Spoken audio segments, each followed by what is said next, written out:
আপনি এই দরবারে এখনো আছেন কেন? কি দেখে আছেন এখন? এইটাই আমাদের প্রশ্ন ছিল। আর গত মাহফিল আমরা জবাব পাইছি। ঢাকা থেকে ময়মনসিংহের নাসিম নামে একটা ছেলে এখানে আছে, মশিউর, ওরা কয়েকজন আছে। ওরা রাত্রে এসে গত মাহফিলে আপনার কাছে একটা প্রশ্ন করার জন্য আসছিলাম, তার দিকে আপনি জবাব আগেই দিয়ে দিচ্ছেন।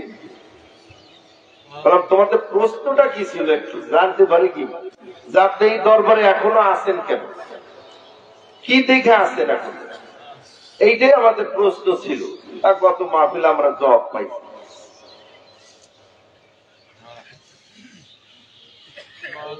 এই মাহফিলের আগে হযরতকে আমি 6 বার দেখছি। আগে 28 বার আমি ঘুরে রাখছি, লেখে রাখছি।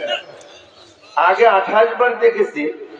28 বারের ভিতরে 3 বার দেখেছি হযরত আগের মতন জীবিত আছেন, কিছু কথাবার্তা হচ্ছে মাহফিল সংক্রান্ত বা বিভিন্ন কথাবার্তা।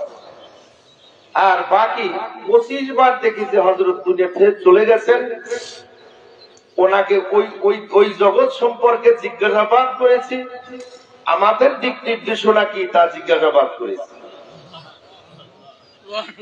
আর এর মাঝে যে 6 বার, এই 6 বারও ঠিক আগের মতো নয়, চলে গেছেন পরামর্শ, শুধু নির্দেশনা।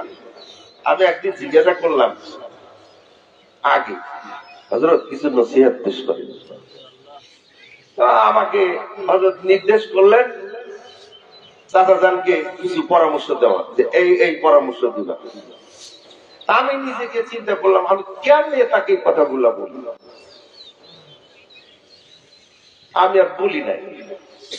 এরপরে আবার স্বপ্ন দেখা, আমি জিজ্ঞাসা করলাম হযরত কিছু নসিহত করে। যা করেছি তাই পড়ে রয়েছে, যা করেছি তাই তো পড়ে রয়েছে, তুমি ওটাই পালন করো নাই।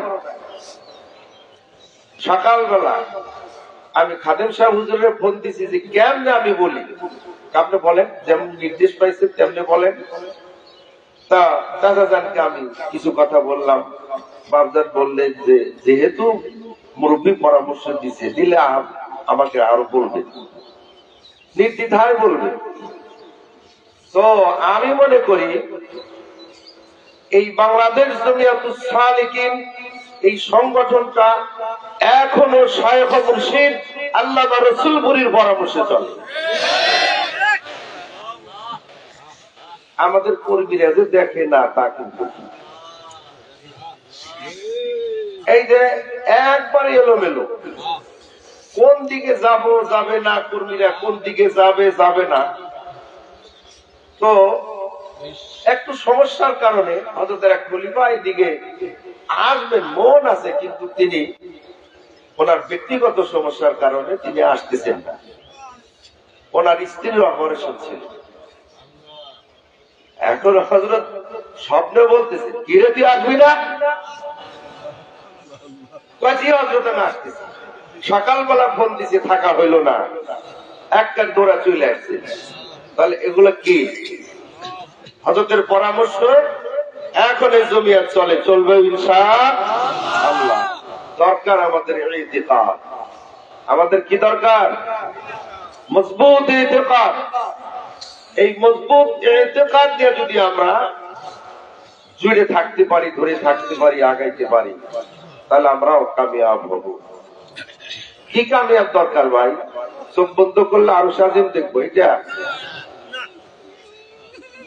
চোখ বন্ধ করলে আর সাজিম দেখা মাকসাদ? এই কল্পনা জল্পনা সব গায়ের মাকসুদা।